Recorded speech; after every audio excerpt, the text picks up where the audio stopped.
दोस्तों, ये तो आप पक्का नहीं जानते होंगे कि इस विलन का पहला प्यार थी सिगरेट। जी हाँ दोस्तों, आज हम एक ऐसे आइकॉनिक विलन की बात करेंगे जिसे छठी क्लास से ही सिगरेट पीने का चस्का लग गया और इसी सिगरेट के शौक ने उसे आइकॉनिक विलन बनाया। दोस्तों, आपको ये तो पता ही होगा कि प्राण अपने बुरे किरदारों को इतना डूब कर निभाते थे कि बरसों तक किसी माँ ने अपने बेटे का नाम प्राण रखना पसंद नहीं किया। 12 फरवरी 1920 को जन्मे प्राण अपनी माँ के लाडले थे क्योंकि उनके पिता सरकारी कॉन्ट्रैक्टर थे और अक्सर दौरे पर रहा करते थे। प्राण का मन कभी पढ़ाई में नहीं लगा, लेकिन उन्होंने ये ठान लिया था कि कुछ बड़ा करना है। मैट्रिक के बाद उन्होंने पढ़ाई छोड़ दी।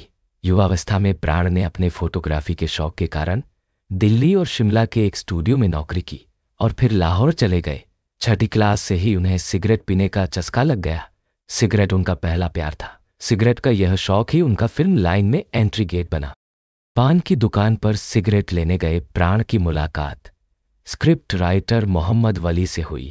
प्राण को देखते ही वली को लगा कि उन्हें अपनी लिखी कहानी का एक कैरेक्टर मिल गया। वली के कहने पर ही प्राण ने पंजाबी फिल्म यमला जट से अपना करियर शुरू किया।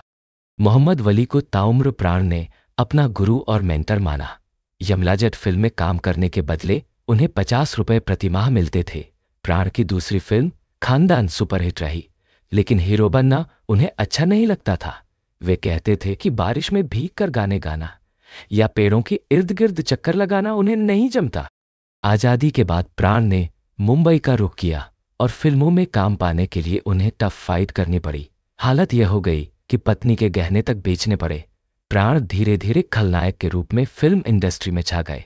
हालत यह हो गई कि लोग उन्हें देखते ही बदमाश, लफंगे, गुंडे और हरामी कहा करते थे।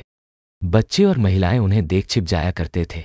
मनोज कुमार की शहीद और उपकार ने प्राण की इमेज में काफी बदलाव किया और उसके बाद उन्होंने कई फिल्मों में पॉजिटिव रोल निभाए। जंजीर फिल्म में अमिताभ और प्राण पर थाने का सीन फिल्माया गया। अमिताभ की प्राण ने हौसला अफजाई की और उसके बाद अमिताभ ने कमाल का शॉट दिया।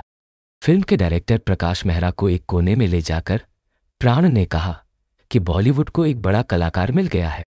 विक्टोरिया नंबर 203, धर्मा जैसी कई फिल्में प्राण के बलबूते पर चली। उनमें हीरो हीरोइन थे मगर सहायक थे। आवाज के उतार चढ़ाव को प्राण एक्टिंग का सबसे अहम हिस्सा मानते थे। प्राण के घर एक लाल तांगा था जिसे दौड़ाकर वे खुद को बड़ा रोमांचित महसूस करते थे। तांगे के जलने के बाद वे कई दिनों तक रोए।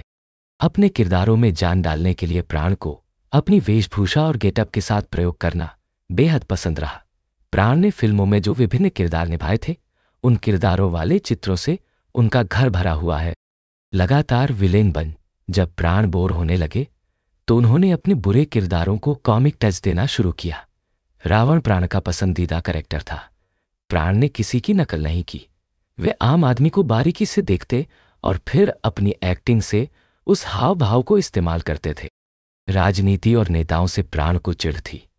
प्राण का कहना था कि अगले जन्म में भी वे प्राण ही बनना चाहेंगे। शूटिंग के दौरान सेट पर वे सबसे पहले पहुंचते और पैक होने के बाद ही लौटते। प्राण द्वारा बोले गए कई मशहूर डायलॉग उनके ही दिमाग की उपज थी। पर्दे पर प्राण को दिलीप कुमार और धर्मेंद्र से मार खाना पसंद था क्योंकि वे इन दोनों हीरो को शेर मानते थे। दिलीप कुमार और प्राण बेहद अच्छे दोस्त थे। दिलीप की शादी में हिस्सा लेने वे कश्मीर से मुंबई पहुंचे थे। पर्दे पर क्रूर और बुरे आदमी का किरदार निभाने वाले प्राण निजी जिंदगी में बेहद भले और संवेदनशील इंसान थे। गरीब, बेसहारा और अनाथों की उन्होंने हमेशा मदद की। प्राण पर फिल्माए गए कई गीत सुपरहिट रहे। मन्ना डे की आवाज उन पर खूब जमी। प्राण अपनी फिल्में कभी नहीं देखते थे। उनकी नज़र में यह समय की बर्बादी था। प्राण का मानना था कि खलनायक के कारण नायक जाना जाता है, जैसे कंस से कृष्ण और रावण से राम।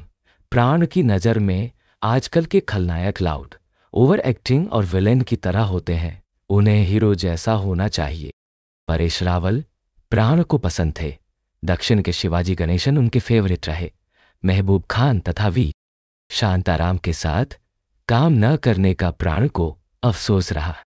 प्राण की नज़र में उनका सबसे कठिन रोल फिल्म परिचय में जया भादुरी के दादाजी की भूमिका रही।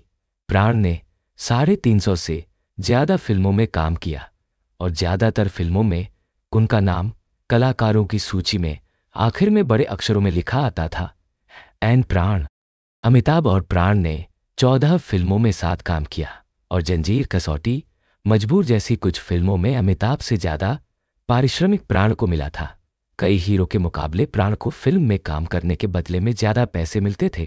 हिंदी सिनेमा में फैले प्राण के 6 दशक लंबे करियर के कारण उन्हें विलेन ऑफ मिलेनियम कहा जाता है।